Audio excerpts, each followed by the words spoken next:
I'm not happy to admit it, but I've also got to reconcile with reality. Like it or not, I'm going to have to buy an electric vehicle, more than likely some point in my lifetime, given the fact that Canada has set down the mandate that we're just going to go ahead and get rid of combustion engines by 2035, because that's going to make sense in a place that regularly has minus 40 and minus 50 long weeks. I think everybody's probably seen, or at least had it alluded to, the video of people unable to charge their Teslas during a minus 20 streak. It's like, okay, up here in northern Canada, that's 6 months out of the year, so I don't know how you're going to reconcile that, but oh no, they'll get it all figured out. That's why 2035, that's what's on the books right now. But the good news is, if you want to hop on the bandwagon and look into that Mitsubishi, whatever they want to call that one, the Miev, hey man, I'm a big dude, 6.5 feet tall, 2 and some odd bills. I'm not fitting in that comfortably. I'm not looking forward to this future, but I also take care of my own vehicle, so hopefully I won't be needing one anytime soon. And the classics, they never die. But if you are in the market, okay, I don't want to tell anybody what they should or shouldn't, go out there and buy. If you want to get yourself an electric vehicle, if you think it works the best for you, especially given the fact that a lot of people live in cities and only have small commutes. Like, take a look at this stuff. Just the Mitsubishi. Okay, some of the stats on that little vehicle right there. Okay, Miev, an electric car with a top speed of 130 kilometers an hour. Is that on flat land? I wouldn't imagine. And again, I'm just thinking up here in Grand Prairie. Okay, there's a lot of hills. We are right at the top of the Rocky Mountains. Like, I can be right in the mountains in about a 30-minute drive from where I'm at right now. So 30 minutes driving up the Wapiti Hill. Ooh, buddy. 130 kilometers an hour. I don't think you're doing that going up a hill with a speed limit of 100. Just saying. And a top range of 155 kilometers. I can't get to Grand Cache. I cannot get to Grand Cache, the next closest place theoretically to charge at with those numbers. I can't do it. And I'd imagine topping out at 130 kilometers an hour, you aren't getting those 155 kilometers. That's fine if you're burning around town. People throughout a week might get to 155 kilometers. But if you live in any remote or any rural area, and this isn't really like, this is a 75,000 population city. Those are not feasible numbers for my neck of the woods. It might be for people that live in Portland or Seattle, even Boise, Idaho, even a big city in the middle of a rural state or a province. It can work there, but not everybody lives in cities. And of course, if you want to affix your tinfoil hat thinking that, moving to electric vehicles is going to try to push everybody towards a city, well, some people aren't made for that type of living, okay? But this was all supposed to be about how you can save some money, so we'll just go ahead and correct course on this one, okay? Because, like it says here in the second half of this statement, okay, the Ontario government, I'm not in Ontario, but these type of rebates and these types of incentives are universal across the board, at least at this point, until they start forcing you to buy this stuff, and then just magically these rebates will just start to disappear. But the Ontario government offers a rebate of over $8,000 for those purchases. Well, that's great, okay? $8,000, you can get yourself a nice vehicle. But this little guy right here will run you $32,000. What? Okay, just the equivalent. Back in my day, when I was looking for vehicles back in the cut, $32,000 would get you a pretty nice setup, a Chevy Silverado, right off the lot, bro. Like a half ton, okay, with leather seats, heated seats. It would get you, crew cab. That thing right there, I could park it right here. I'd imagine if I sat in the middle of it, my personal wingspan. But at least you're getting a quarter back on your rebate. That's great. Fantastic. You're usually on the hunt for a good deal when heading out to purchase a new car. And even if you know what you want, saving money is at the top of the list. Well, actually, yeah, getting what you want and then negotiating the deal after the fact, I would put that somewhere in the middle, but okay. Manufacturers often offer rebates on new vehicles, but exactly what are these? How do they work? And how do you really save money? An auto rebate is a discount or an incentive offered by a car manufacturer to encourage the purchase of a particular vehicle. That is a rebate, and that is, yes, an incentive from the federal government and maybe from some of the provincial or state ones that are out there. They're kind of used interchanged right now until it gets mandated that everybody needs an electric vehicle because it's the future. And think about the children. You don't care about the children, especially not the ones picking the minerals out of the grounds to assemble those batteries to make those vehicles go burr. The rebate is an incentive by the manufacturer, not the car dealer. Although some designated car dealers may have an exclusive access to a rebate, it is still provided by the manufacturer.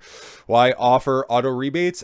I'm glad you asked. Auto rebates are usually offered for several reasons. For example, they help boost sales of a particular model, or they may be used to clear out older inventory at the end of the year. Or if you want to be cynical like I am, okay, they offer these rebates, okay, as one of those ways to raise the price of something, only to offer, a rebate, a price reduction if you fill out these complicated forms, send it in, wait a couple of months for the rebate check to come back. Okay, you already put that money up front. Okay, you already paid for it, and then you just send in the rebate. People are hoping, and a lot of companies bank on the fact that nobody wants to, hop through all those hoops. Like, I'm somebody who likes to build their own computers, okay, build their own stuff. And if you're buying all the products a la carte, okay, there's a bunch of different rebates that are on there. Some are instant rebates that you get inside the shopping cart even before anything gets sent out.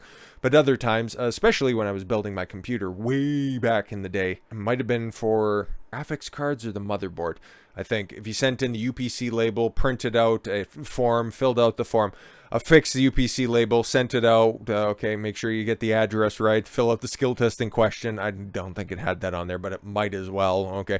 Outside of a blood sample, you send in everything, you wait and you wait and you wait. And then I think it was like a couple months later, I got the $10 rebate back. And it's like, wow, was that really worth my time? Bro, I won't even do a scratch ticket that's too complicated, given the fact that I take my time very seriously. But that's sometimes what companies will do in order to say that, oh, actually, it's cheaper if we got this rebate that's out there. It's super easy and it's going to save you so much. So see, you could just go ahead and upgrade. You could justify that stuff. But they hope that you do not fill out that and go fill out that paperwork and go that extra mile. I'm just saying, hate to be a little cynical, but we also got to be honest on this stuff. Okay, so who is eligible for auto rebates? There are some rebates that are offered to a specific group of people, minorities most affected. These may include military personnel, students, or first-time car buyers, but generally the rebate follows the vehicle and offered on particular vehicles. Are there restrictions on the rebates? Some vehicle rebates may be limited to certain models or trim levels. Okay, yeah, there may be geographic limitations, and some rebates are only available in certain regions or states. It's always like those old school commercials, offer not valid in Hawaii or Alaska, only in the continental United States. Or in Canada, it would have been, offer only available offer not available in the territories of the maritime. How do rebates work? I think I left that out. Auto rebates typically work by offering a discount or incentive on the purchase price of a specific vehicle. A rebate can be applied directly to the vehicle's cost. Another option is to have the rebate provided in the form of a check or credit that can be applied towards the purchase. Yeah, afterwards, and have the customer front the bill for some of the taxes and some of the problems, and then just use a rebate after the fact that's going to offset some of the expenditures. It can be done a bunch of different skeevy ways, but that's just me being a little bit cynical, of course. How much is the average rebate? I want to know specifically here. Let's get into some specifics, shall we? It's difficult to provide an average amount on an auto rebate. They can vary wildly depending on specific vehicle or manufacturer offering the rebate. Some auto rebates may be as low as a few $100s, while others may be several thousands. Usually, auto rebates tend to be higher for vehicles that are slower selling or that are being discontinued. Rebates may also be higher for higher priced vehicles. Those carrying that come equipped with more options or features may also carry a higher rebate. Thanks. If it's all tied to percentages, that makes sense. 0% financing better than rebates? Yeah, kind of. Depends on how long your time scale is going to be, obviously.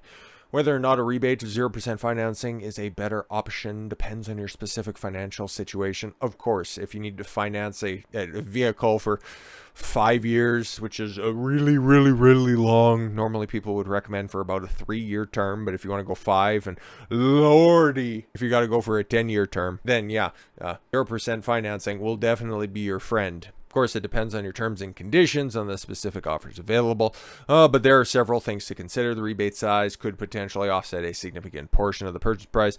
This might make it better than 0% financing. Obviously, if you're just going to buy the vehicle outright, 0% financing is kind of ridiculous. Usually, you have to choose between a rebate or 0% financing. Do you want the money upfront, or do you just want more of a savings? But it also involves a longer time frame. More choice is yours, obviously. How rebates are paid. Most of them, the rebate is deducted from the purchase price. So, for example, the new vehicle is $50,000. Rebate is $5,000. The rebate is taken off, and you only finance the remaining $45,000. See, ta-da. Some cases, you want a check for the rebate instead of applying it to the vehicle's price. That was a lot of different sales that I heard in the periphery around in my neck of the woods right now. If you buy this vehicle right now, we'll send you a rebate so you can go out there and spend some more of your money. You'll get $5,000 back in January. It's like, yep, continue to just rack up consumer debt. Makes a lot of sense.